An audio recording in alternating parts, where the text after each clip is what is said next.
Nous arrivons gentiment à la fin de la période faste de la transaction et j'avais envie pour ce vendredi de vous parler un petit peu des différentes stratégies de communication qu'il peut y avoir lorsque vous êtes vendeur.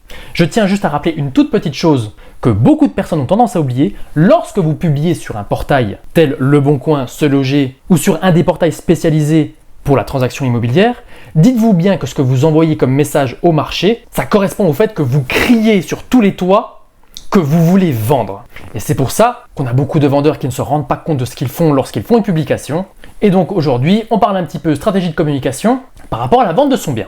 L'une des premières stratégies de communication, évidemment, c'est le off. Très utilisé par les agents immobiliers. En général, on utilise le off market, pour avoir un prix confort, pour vendre cher, parce qu'on a du temps, parce qu'on a du délai. Et par conséquent, ce sont bel et bien les personnes de notre réseau qui vont pouvoir profiter de ce off. C'est un peu une stratégie du luxe, si vous voulez. Et évidemment, qu'en faisant ça en tant que particulier, vous allez toucher des personnes mécaniquement. Vous allez avoir un voisin qui va être un peu intéressé. Vous allez avoir un ami qui connaît quelqu'un qui pourrait être intéressé. De cette manière, en n'ayant pas une grosse publication sur les différents portails, vous utilisez sans le vouloir un petit peu les codes du luxe. Seulement attention, ça peut vite faire pchit dans la mesure où votre promesse et le prix que vous avez communiqué en off est un petit peu incohérent par rapport à ce que votre produit vaut réellement.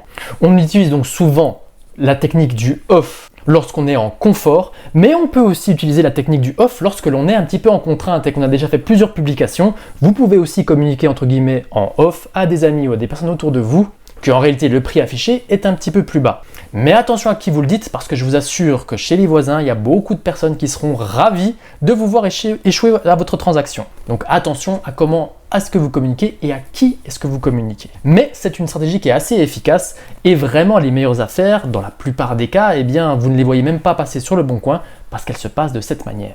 La deuxième stratégie qui marche très très bien, surtout de particulier à particulier, et de plus en plus d'agences se mettent à le faire, et en plus les Américains font ça depuis des dizaines d'années et ça fonctionne très bien, c'est la stratégie du lancement, l'espèce d'open house. Vous allez publier une annonce, et vous allez indiquer et stipuler que vous faites les visites avec tout le monde à un instant précis où il y a un maximum de personnes qui est disponible, à savoir par exemple le dimanche matin, ou le dimanche toute la journée, ou le samedi après-midi, bref, et que vous allez faire enchaîner les visites. Vous pouvez faire ça effectivement lorsque vous êtes dans une situation assez confortable, au début, pour essayer. Vous pouvez mettre une date un petit peu lointaine, histoire d'essayer de vraiment réussir à voir le maximum de personnes. Attention avec cette stratégie, parce que si les gens s'aperçoivent que vous n'avez touché absolument personne et qu'au final, lors de votre lancement, il n'y avait personne, et bien là, c'est publiquement que tout le monde va savoir que personne n'est intéressé par votre annonce. Donc, il s'agit quand même d'être assez agressif lorsqu'on fait un lancement. Ce sont des stratégies qui peuvent être très efficaces lorsque l'on est en contrainte et que l'on doit vraiment lessiver son bien assez rapidement. Mais toujours est-il que nos amis d'outre-Atlantique font systématiquement ça. Et même dans le domaine du luxe, ils font ça. C'est un agent qui va prendre par exemple un immeuble, qui va appeler tous ses copains agents immobiliers pour dire « Regardez, présentez ça à vos acquéreurs ». En général, ils font une petite soirée en même temps, ça marche super bien et c'est automatique chez nos amis américains. Et ça marche extrêmement bien. D'ailleurs, je suis assez surpris de voir que ce concept n'a pas été importé en France depuis le temps que ça existe de l'autre côté de l'Atlantique. Troisième stratégie, la surpersonnalisation.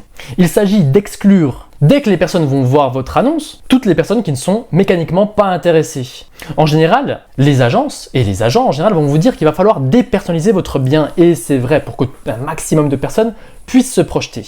Mais en surpersonnalisant, par exemple si vous avez une maison avec famille à vendre, eh bien évidemment vous allez montrer un lit bébé, vous n'allez pas forcément le sortir, vous allez montrer la baignoire avec les équipements qu'il peut y avoir tout autour pour justement un bébé ou un enfant, vous allez montrer une chambre d'enfant, vous allez montrer votre suite parentale, bref, vous allez clairement indiquer que c'est fait pour une famille avec des enfants. Et donc du coup, de cette manière, les primo-accédants vont se sentir exclus, de manière ils le sont plus ou moins de manière naturelle, mais là vraiment vous le spécifiez, vous allez avoir une décoration qui va être très très marquée, vous allez avoir un style particulier, bref, il y a mille et une manières de surpersonnaliser un produit pour que vous ayez des fans et des gens qui détestent, au travers à la fois de votre décoration, de votre communication, mais par contre c'est assez clivant et il y a plein de personnes qui pourraient être intéressées si vous ne l'aviez pas autant personnalisé, donc ça peut être une stratégie un peu excluante, mais vous allez créer vraiment des fans entre guillemets. Et c'est un petit peu ce qui se passe, vous avez des agents qui se spécialisent par exemple sur un produit particulier, sur un secteur particulier, pareil ça c'est très très américain,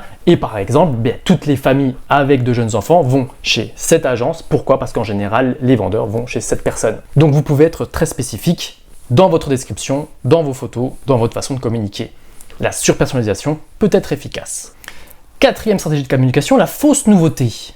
Il se peut que vous ayez raté votre lancement, que vous ayez raté votre off-market, que vous ayez raté votre surpersonnalisation, et donc du coup on va un petit peu changer, et donc on va créer une fausse nouveauté. Alors attention, parce que beaucoup d'hackers ont le réflexe Castorus, et ils ont bien raison, mais vous avez des hackers qui se stackent, et vous avez des nouveaux hackers qui sont potentiellement chauds à un instant T donné. Par conséquent, peut-être que votre première publication n'a absolument pas fonctionné, vous avez un petit peu corrigé les choses, et donc vous allez présenter un produit avec des photos complètement différentes, avec une description qui est un petit peu plus large ou un petit peu plus serrée, justement au contraire, et de cette manière, vous allez pouvoir essayer de recréer un effet nouveauté. Je tiens à la rappeler qu'une annonce n'est jamais aussi efficace que lorsqu'elle est nouvelle. L'effet nouveauté est absolument impressionnant, c'est pour ça qu'il ne faut pas rater ces premières communications. Et je me tue à le dire et à le répéter, mais une transaction qui se passe bien est une transaction rapide. Donc dans la mesure où vous avez un petit peu raté vos lancements, eh bien à ce compte-là, refaites une stratégie de fausse nouveauté pour essayer de redonner du mordant à votre annonce. Et dans la mesure où vous êtes dans un patelin qui est un petit peu excentré, essayez de placer votre annonce en adresse floutée au niveau de la plus proche grande ville de chez vous. De cette manière, vous allez avoir un trafic plus important sur votre annonce. Mais ça, c'est un peu particulier et il ne faut pas le faire de la mauvaise manière, sous peine de quoi vous allez vous regriller. Et enfin, et pour finir, et celle-ci c'est ma préférée, l'honnêteté radicale en cinquième stratégie de communication. Il se peut que vous ayez un produit qui soit un petit peu faible. Ça a été mon cas. J'ai déjà eu des produits qui ont été assez faibles. Et je vais vous raconter une anecdote là-dessus. J'ai eu une maison individuelle où il n'y avait pas d'eau, pas d'électricité, pas internet, pas de chauffage, il n'y avait absolument rien sur un terrain qui était tout en longueur, avec des problèmes de fondation, avec des problèmes d'étanchéité. C'était un mur de soutènement qui servait de fondation pour ce bâtiment. Je l'avais présenté à des professionnels de l'immobilier pour leur demander leur opinion, pour leur dire s'ils voulaient acheter ce bien, s'ils étaient intéressés. Et au final, tout plein de professionnels de l'immobilier m'avaient dit « Mais écoute, Renaud, ton produit, il est complètement pété, personne n'en voudra jamais, ça sert à rien, tu perds ton temps. » Et donc, ce que j'avais fait, c'est que j'avais donc mis une annonce avec le prix où on s'était mis d'accord avec le vendeur, où j'avais dit, écoutez, on va essayer d'envoyer vraiment, mais l'honnêteté la plus radicale possible. Et donc, j'ai tout inscrit dans mon annonce. Et j'ai tout simplement dessoudé le bien en le publiant. J'ai mis en titre « Maison individuelle à démolir », problème de fondation, pas d'électricité, pas de chauffage, terrain de 4 arts et quelques, tout en longueur, en mettant bien les dispositions des différentes bornes pour que les gens puissent bien comprendre. Mes photos étaient pas terribles parce que de toute façon la maison était à démolir, il y avait du bordel dedans. Bref, j'ai vraiment montré les choses comme elles étaient et on a mis le prix le plus éclaté possible pour qu'on puisse le lessiver. Mais je n'ai vraiment rien caché, j'ai vraiment dit les choses comme elles étaient.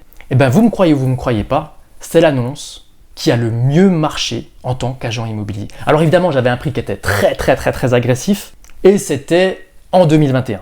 Mais honnêtement, je vous le dis, lorsque j'ai publié cette annonce, je m'attendais à avoir quelques coups de fil, mais pas plus de gens qui sont bricoleurs. Au bout d'une matinée, voire même d'une journée, j'avais eu plus de 200 coups de fil. Incroyable. Bref, l'honnêteté radicale, ça marche super bien. C'est quelque chose qui n'est pas beaucoup utilisé. Et honnêtement, sur des stratégies contraintes où vous êtes un petit peu en difficulté, allez balancer tous les éléments négatifs de votre bien, allez balancer votre prix contrainte et dire voilà les choses comme elles sont et voilà ce que j'en veux, eh bien je vous assure que apparemment en France, ça marche bien. Chacune de ces stratégies sont à utiliser dans des moments bien particuliers. Si vous voulez en savoir plus sur la transaction immobilière, je vous ai mis un petit guide, histoire que vous ayez un plan d'action à mettre en place pour la vente de votre bien. Évidemment, je reste disponible pour ceux qui veulent aller plus loin avec moi. J'espère que cette vidéo vous a plu, j'espère que vous en savez un peu plus sur les différentes stratégies de communication. Mais encore une fois, nous sommes sur un marché qui est plus que tendu, nous sommes sur un marché qui gèle et la façon dont vous allez communiquer sur les différents portails ou avec vos voisins va avoir une importance capitale pour la vente de votre bien immobilier. Merci de m'avoir suivi jusqu'ici, je vous dis à très vite pour de nouvelles vidéos. Ciao ciao ciao!